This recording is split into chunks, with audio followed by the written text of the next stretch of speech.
just Ben Gamel's catch that goes to waste. It's not just that extraordinary effort that goes to waste. Good morning to you. Good Monday morning. I'm Dejan Kovacevic of DK Pittsburgh Sports, and this is Daily Shot of Pirates. Comes your way bright and early every weekday morning if you're into football and or hockey.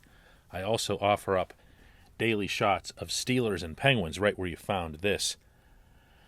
The Pirates' road trip through Chicago, 6 games against the White Sox and Cubs, produced exactly 6 losses. And they were, for the most part, of the excruciating variety. Because this team, what's left of it, does, to its credit, battle its eyeballs out. It's Gamel diving the way he did onto that gravel and cutting up his arm to keep the bases loaded and to keep the Pirates in the lead late in the game that makes you see that with your own eyes. It's not just talk. It's not speculation. It's not them trying to downplay the whole tanking thing or whatever. It's right there for you to watch. The part that gets me, with all due respect to Gamel's catch, is that it throws away an even more impressive day by Bryan Reynolds. Lest we forget, Bryan Reynolds matters. He's not going anywhere. You know, he's part of the future. He's part of the next winning team. And he matters. And all he did was pump out 4 hits, a grand slam that gave the Pirates a 5-2 lead that really should have been the defining thing of the day, except that the Cubs had 2 grand slams. And more significant to me for the specific purposes of this discussion, Reynolds single-handedly manufactured another run later on. A whole lot of small ball. Got around the base paths, double, stole third, scored on a sac fly. Again, it looked like another one of those runs that was like, yeah, this is it. This is their best player. Really, really ramping it up for this team to win the game. You can talk about selfish motivations, and everybody's got them. You know, that Reynolds still wants to be in the MVP race or have a great year statistically or whatever, but these other things that I just described, the steal and scoring on a sac fly or whatever, these are really, really trifling stats by comparison. The reason he's doing these things is to help the team win the game. So when Gamel goes and dives and bleeds and everything else, and he throws the ball back into the infield, Colin Moran can't come up with it cleanly. His body language always looks so bad on that stuff, so it looks like he doesn't care. He actually cares. It just, he didn't make the play. Could have, should have ended the inning. And then, boom, another grand slam. Like right after. Right after. And this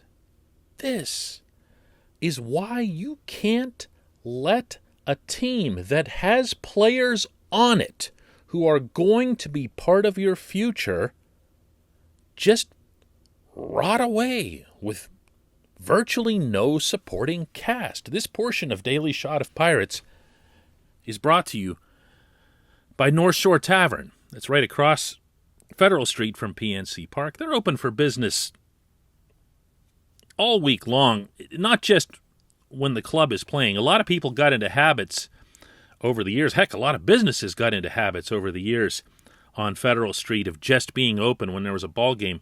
North Shore Tavern and its companion venture right next door, Mike's Beer Bar, are just regular, plain old businesses that are open and eager to have you there, whether the Pirates are playing or not. Today, of course, they are, so stop by and try steak on a stone and the other excellent offerings on their menu. North Shore Tavern, right across Federal Street from PNC Park.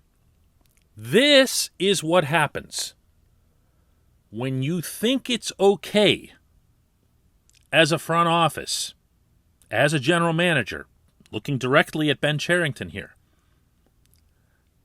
to go into the second half of your season with, 1.25 relievers? Is that what they've got? David Bednar's a 1 in lots of ways. And I can't even barely come up with a quarter of another, maybe Chris Stratton, and that's it. And everybody else is just a gas can. Everybody.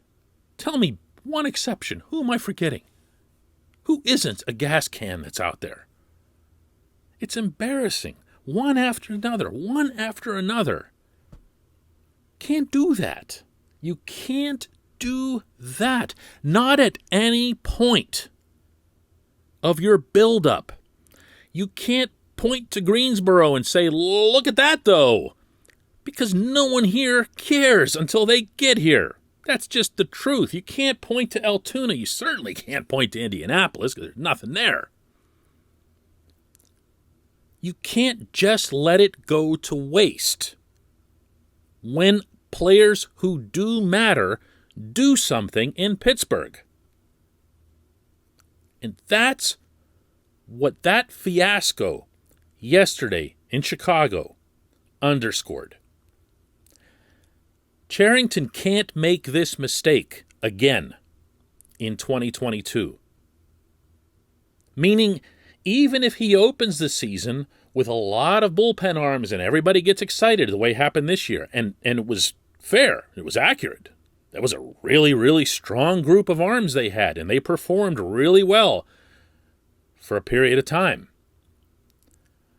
Then Crick fell out, and some other players started to get moved or hurt or traded, and nothing was done. Nothing. Zero. To replace them. And please don't cite Anthony Banda and whatever else like that, scrap heap stuff. You can't let things get like this at any point. You will lose the confidence and the faith of the people who actually believe in you, meaning the people on the inside, the ones who matter. When we come back, just one question.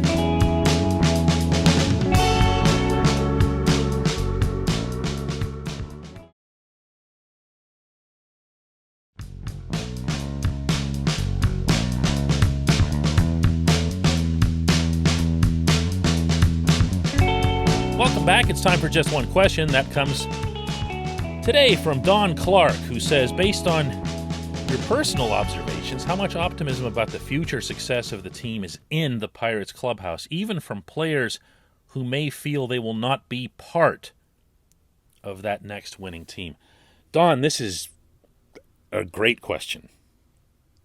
And I say that in part because I can't have that answer for you. Certainly not on any definitive scale, with locker rooms still not open, and they're not going to be for the remainder of this season. I have had dialogues with players, formally and informally, in some of these sessions that we have at batting practice. They're a little more challenging, but you can usually pull that off on the road when there are fewer reporters there, and I've done that, and I have heard genuine optimism, legit optimism about what's coming. But I don't know that it can overcome or withstand weeks like this past one. Because they watch these games, by the way. The prospects do. The prospects managers. They don't watch them in their entirety, but they're aware of what's happening. And when they see Bryan Reynolds, a player that they're envisioning someday making it to the bigs and being next to that guy, and you see him doing all this stuff like he did yesterday, and you see the Gamble catch, and you see that management didn't even bother to add a significant, competent reliever, that's going to have an impact. It is. Look, you and I, Don, we can say whatever we want about the results this time of year. Derek Shelton can say whatever he wants about the results this time of year. They're going to, make a point of how, yeah, we want to win and everything else here, but they also can say in the same breath, without impunity, that this is the time of year you want to see people. You want to get Hoy Park out there, and you have, even though he's really, really struggled. So you can say those things, but every once in a while you got to get a result that goes your way. You can't just have your brains beaten in and you can't get embarrassed. I've been saying that all season long, and believe you me, between now and 2022, that trumpet's going to be blaring really loudly all through the winter months. Get used to it. I'm going to be a cracked piece of vinyl on a record player spinning around at 78 RPM on this. You can't do this again. That's going to be the theme. You can't do this again. I appreciate the question, Don. I appreciate everybody listening to Daily Shot of Pirates. And we, on the other hand, will do this again.